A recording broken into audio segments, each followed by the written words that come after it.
Okay, in the last lecture, we have seen human visual system, then brightness adaptation and discrimination. Then we have seen some challenges in image processing like optical illusion, then electromagnetic spectrum, and just discuss about sensors. Okay, so now we'll see what is image. Okay, so this is a simple image model. So in this image model, okay, so generally when you talk about image, uh, it's a two-dimensional function, right? Why it is two-dimensional function? Because we represent the image in two dimensions, this and this, right? X and Y axis. So that's why we say that image is a two-dimensional intensification f of xy. Now f of xy, x and y are the coordinates of a particular pixel. So suppose this is a pixel, it has x coordinate and y coordinate, right? So this will give us the position of a pixel. But the value at this position, okay, I repeat again, the value at this position is called as gray level value, or it is known as intensity, okay, intensity of that particular pixel. So there are three variables actually, x, y and g. Okay, so g or any variable you can represent the gray level. Okay, so at particular position x and y, whatever the value is given, that is the intensity of that particular pixel. Okay, so the value at f, the value of f at xy is called as the intensity of the image at that point. That is also known as brightness. Okay, what is brightness? Brightness is the amount of white light present at that particular location. And what is the range of f of xy? It starts from 0. So the range of f of xy is from 0 to infinity, all positive values. Now the amount of source light incident on the scene, okay, can be viewed as I of xy. What is I of xy? I stands for illumination. Okay, and the amount of light reflected by the object in the scene is known as R of xy. What is R here? R is a reflectance. So you can represent the image f of xy in terms of illumination and reflectance. So image can be represented using illumination and reflectance, and this is how we represent it. Okay, so f of xy equal to I of xy dot R of xy. The range of I is from 0 to infinity and the range of R is from 0 to 1. So when R is equal to 0, it's a complete absorption, and when R equal to 1, it is complete reflectance. So as we have seen in the previous slide, the image can be represented by a matrix, right?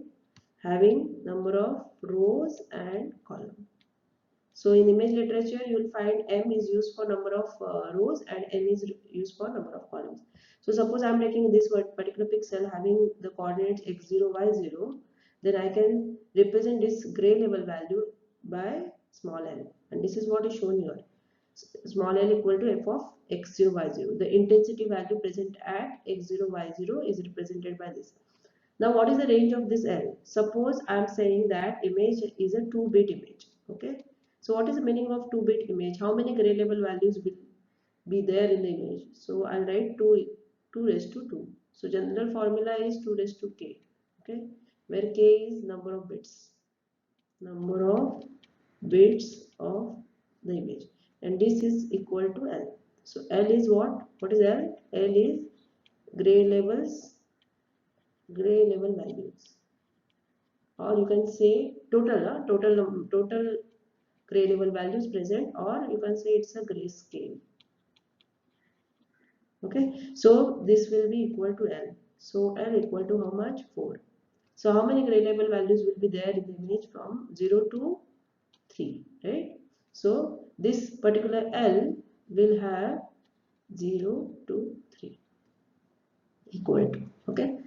So it will have the values from 0 to 3, and this L minimum and L maximum are always positive and finite values. So similarly for 8-bit image, how much it will be? For 8-bit image, when I said 2 is to 8 is equal to what? 256. So the grayscale will be from 0 to 255. So this is black, this is white. Okay.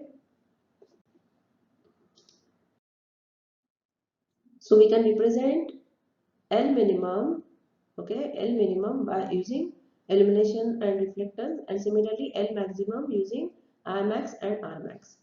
And the close interval, the grayscale, okay, grayscale is always represented by a close interval of L minimum and L max. What is the meaning of close interval? Close interval will include this value as well as this value. So for 2-bit image, 2 raised to 2 is equal to 4, that is equal to L. So L will be how much? Close interval of 0 to L minus 1, that is 3. Okay. So if this is what is shown by this. L minus 1 is this. In this case, it will be 3. For 8-bit image, it will be 2 raised to 8, that is equal to 256. So 0 to L minus 1 is how much? 0 to 255. Correct? Now we'll see how to convert the image into digital image. So in DSP you must have learned sampling and quantization, but that was for one dimensional signal. Now we'll see for 2D, that is the image, how to convert into digital image using sampling and quantization.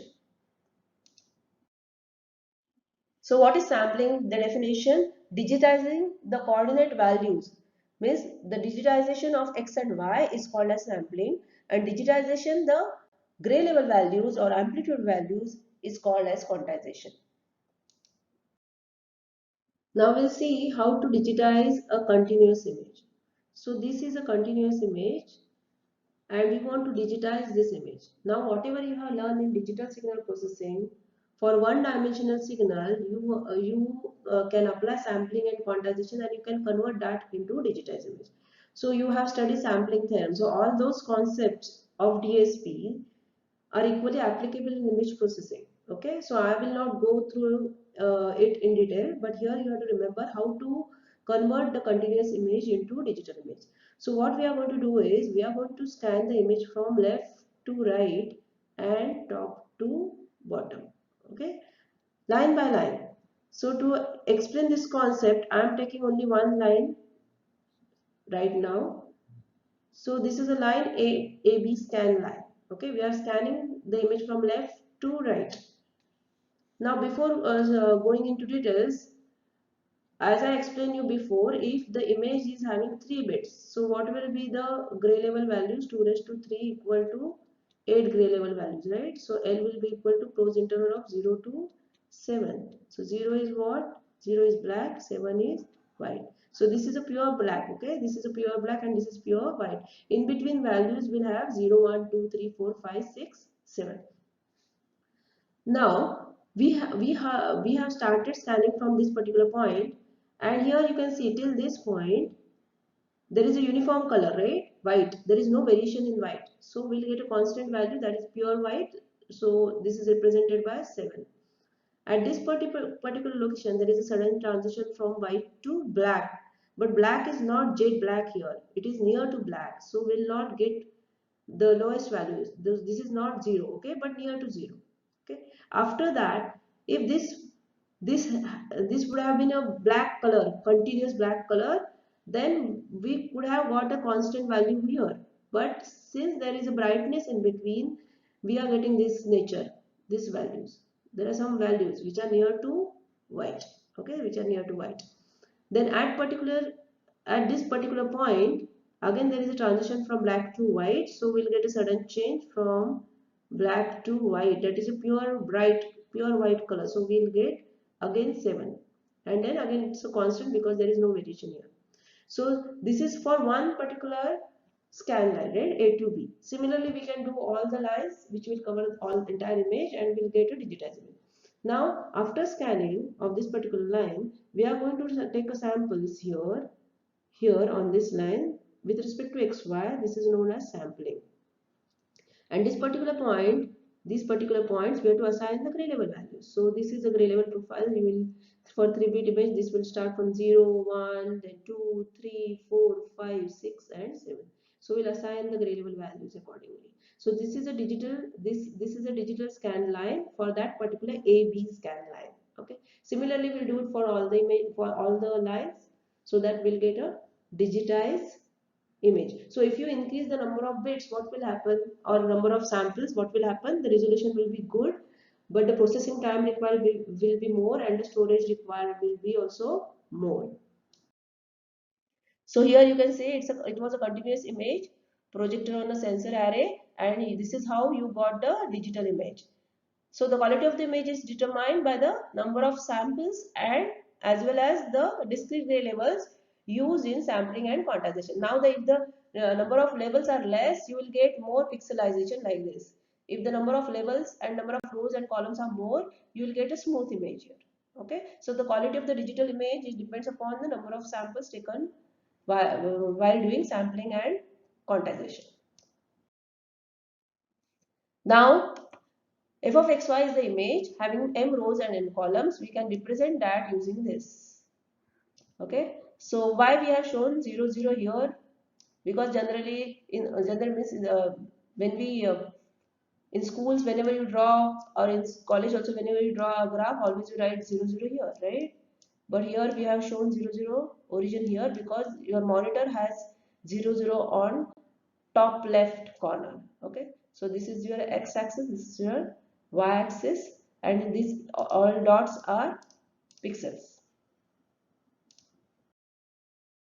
So same thing here, f of 0, 0 here, and this is the m rows and n columns. So m number of rows and n number of columns. For square image, m will be equal to n. And remember, when you do a coding using C or C++, your array or matrix starts from 0, 0. But in MATLAB, it is always starts from 1, comma 1. So this for MATLAB, this will be f of 1, comma 1, and this will be f of n and m. Okay. If you start from 0, 0, it will be n minus 1, m minus 1. Now we'll see very important term known as dynamic range. The definition is range of values spanned by the grayscale. So grayscale you have already learned. It is shown by L, close interval 0 to L minus 1, where 0 is black, L minus 1 is white. So for 8-bit image, this will be 0, this will be 255. That we have already seen. So for a grayscale, the range is 0 to L minus 1. Grayscale for 8-bit image or any image, you can represent it using 0 to L minus 1. So suppose instead of using this entire grayscale to represent the image, if I use a part of this grayscale, okay, what will happen? The quality of the image will be poor. Why? Because initially suppose I had 256 gray level values. Okay, I can represent an image using 256 shades. Instead of that, if I represent the same image using 100 shades, the quality of this image will be poor, right? Why? Because number of shades are less, so the contrast will be poor. So I can say that if the dynamic range is less, the contrast is less. Similarly, if the dynamic range is more, the contrast will be more. Why? Because number of gray shades are more to represent the image. So what is contrast? Contrast is we should be able to discriminate between objects properly, or you should be able to differentiate between the foreground and background properly. So instead of representing the image with less number of gray shades, if you represent the image using more number of gray shades, obviously the contrast will be better. So example for this is if I ask you to paint a picture using 4 colors, and if the same picture, if I ask you to paint using 10 colors, which one will be better? The picture which are having 10 colors will be much better. Contrast will be better in that case. So always remember the dynamic range is, if we are using a full dynamic range, the quality of the image will be very good. The contrast will be very good. Now, how to calculate the number of bits required to store a digital image? So this is a formula, B equal to M into N into K. So M is the number of rows into number of columns into number of bits. For the square image, it will be n square, right? So these are few examples having different gray level values and bits, and how to calculate the storage for that. You can refer this chart. Okay, all the images are taken from Gonzalez. You can refer the book for that. Now, what is resolution? Generally, you say resolution is number of pixels, right? So there are two. Right now in digital image processing, we are going to deal only with spatial resolution and gray level resolution. There are different kinds of resolution also. Spectral resolution is also there, but we are just concentrating on spatial resolution and gray level resolution. So what is spatial resolution? Smallest discernible detail in the image.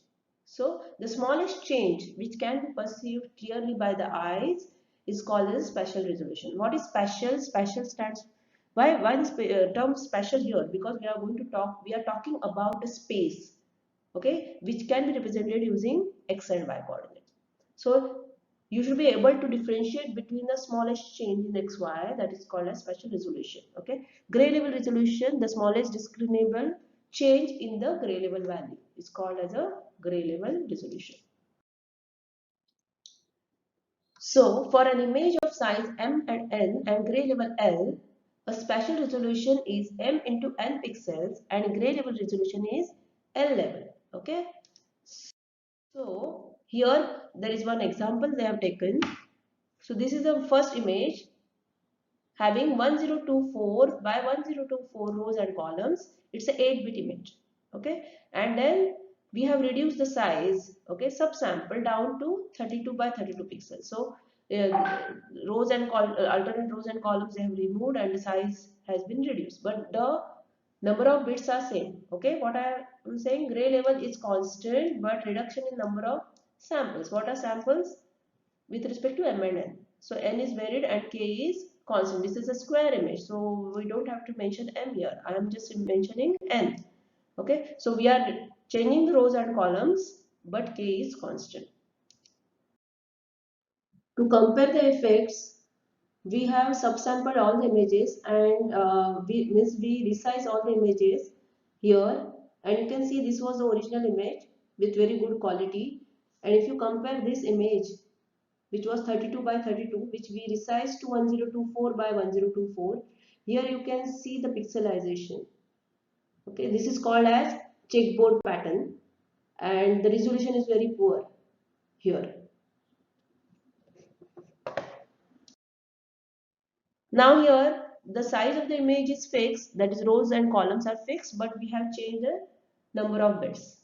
So number of bits here, this is for 8 bits. So how many gray level values? 256, from 0 to 255. So all the minute details, the muscles and everything is seen properly. Then we have reduced the number of bits to 7, 6, 5. Okay. 4, 3, 2, 1. Now what happened? See, the information loss is there. Okay, here everything is washed out because there are only two levels. K equal to 1 means 2 raised to 1 is 2. So either 0 and 1. So the information is lost. So generally we cannot do all these things with medical images, because if you change the number of bits and if you reduce the number of bits, the information is lost, and that is very harmful. You cannot, the diagnosis will be wrong in that case.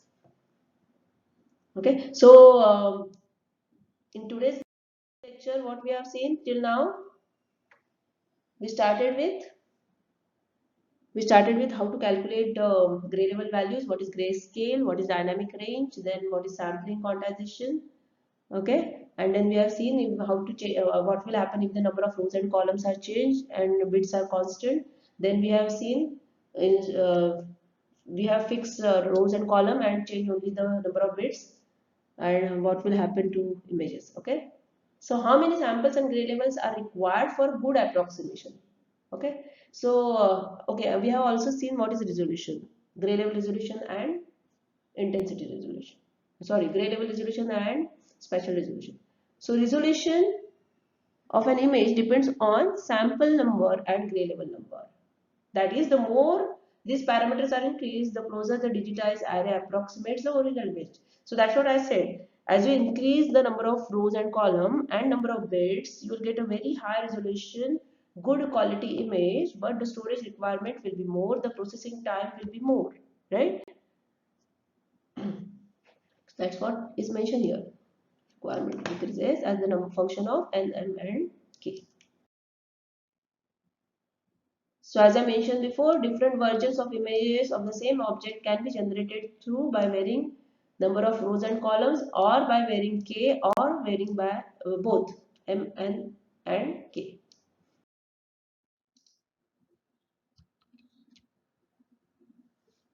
Now we will see what is isopreference curve. It is a plot in nk plane where n is size of the image and k is number of bits required to represent the image. Researchers have taken three images for this study. These are the three images: a face, cameraman, and crowd. Face is with less level of detail, cameraman is with medium level of detail, and crowd with large amount of detail. By varying n and k, different versions of these images are created. These different versions are then shown to the people. Then they have plotted only those images having good subjective quality in NK plane. Here you can see the plot for all the three images. Each point on the curve represents an image with specific size and number of bits. For a crowd image, it is observed that for a particular value of n, the curve becomes vertical. The quality is not getting affected even though k is changing for fixed value of n. Hence, we can say that images with large number of details require only few gray levels, and we can also say that for fixed value of n, the perceived quality of image is independent of the gray levels used. For cameraman and face, the curve shifts towards right and upward. It shows that for less number of less number of bits, size required is more for equal subjective quality. So, we can conclude saying that the quality of images increases as n and k increase. Sometimes for fixed n, the quality improved by decreasing k, and for images with large amount of detail, few gray levels are needed. Now we'll see what is zooming and shrinking. Zooming is also called as oversampling, and shrinking is known as undersampling. So there are two steps in zooming. First is creation of new pixel location, and second is assignment of gray levels to those new locations. There are two methods. First is nearest neighbor interpolation, and second is bilinear interpolation. So in nearest neighbor interpolation, we look for the closest pixel in the original image and assign its gray level to the new pixel in the grid. So here we can show that, see here the example. Suppose you have this matrix, image matrix, okay? What is the size of this image? 2 cross 2.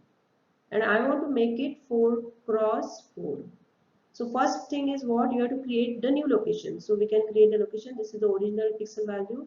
This is a new location. Then this is the new row we are adding.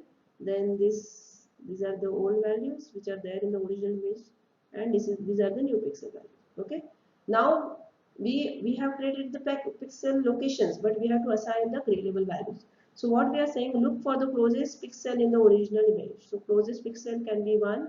So we can just replicate the values 1, 1, 2, 2, then 1, 1, 2, 2, then you have 3, 3, 4, 4, and 3, 3, 4, 4. So this is called as replication. The size of the image is 4 cross 4. Okay. Instead of just replicating, you can do one more thing. You can just take the average of these two and assign here. That also can be done. Or average of these two and assign here. That also you can do. Okay. So advantage is very fast. Disadvantage produces a checkboard effect that becomes significant at higher magnification. So what is the meaning of checkboard effect? I had shown you that rose image. When you increase the size of the image, you got that checkerboard pattern. So why this is happening? Because see here, for example, the 4 pixels are having the same gray level values, so there won't be any difference. Okay, the shade will remain same, the values are same, so the color will be same here. So if this is 4 by 4, instead of 4 by 4, if I do 8 by 8, so there will be so many pixels having the same value, and that's why the checkerboard effect will be visible in that case. So next method is bilinear interpolation. In this we are considering the 4 nearest neighbors. So instead of taking only the closest one, what we are going to do is we are going to consider 4 neighbors of the corresponding pixel. And with the help of these 4, we are going to assign the value here. Okay. So the checkerboard pattern will not be visible. So advantage, good quality than nearest neighbor interpolation. There are no losses in the image. Now what is shrinking? In shrinking, shrinking is very simple. We are just going to remove rows and columns. So if this is your image and you want to remove, you have to shrink the image.